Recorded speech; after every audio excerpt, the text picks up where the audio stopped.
Now let's look at money. So thanks to Joyce Jones' organization, PwC,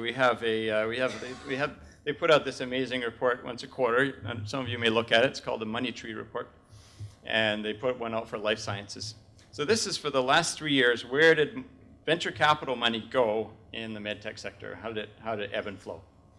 So in the front page of their report, they showed these guys in suits riding down an escalator.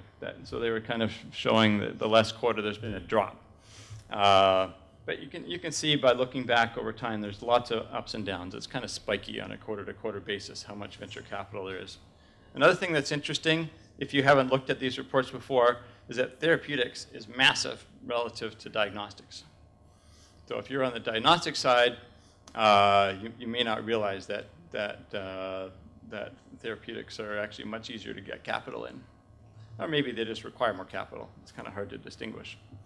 The other thing is that med health runs along, sometimes bigger than diagnostics, sometimes smaller.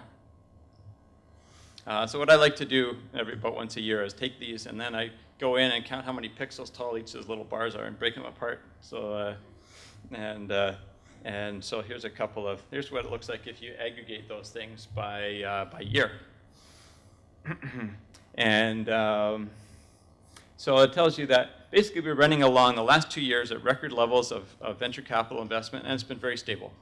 Despite the fact that it dropped last quarter, that's not enough of a trend to say that. Everybody I talked to in the last 10 years has always said these are really hard times to give venture capital. It's never once changed in my entire career. And they're saying it now as well.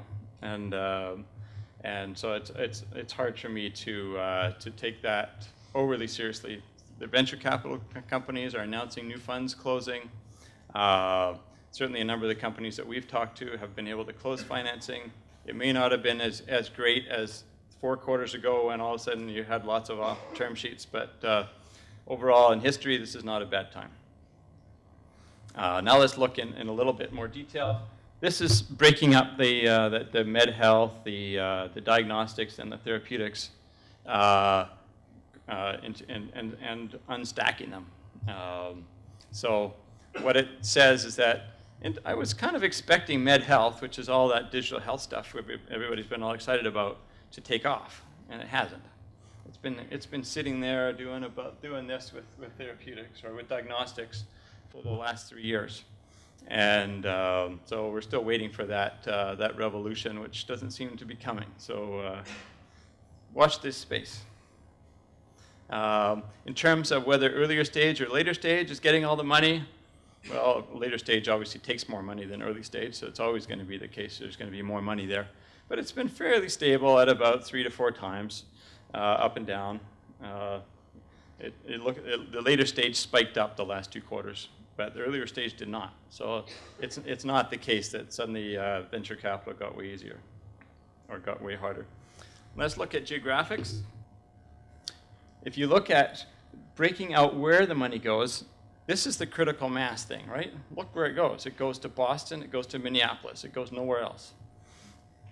The light pink on the right-hand side of those bars is the medical device side of this. Obviously it's all relative, right? There's hundreds of medtech companies in Southern California, for example.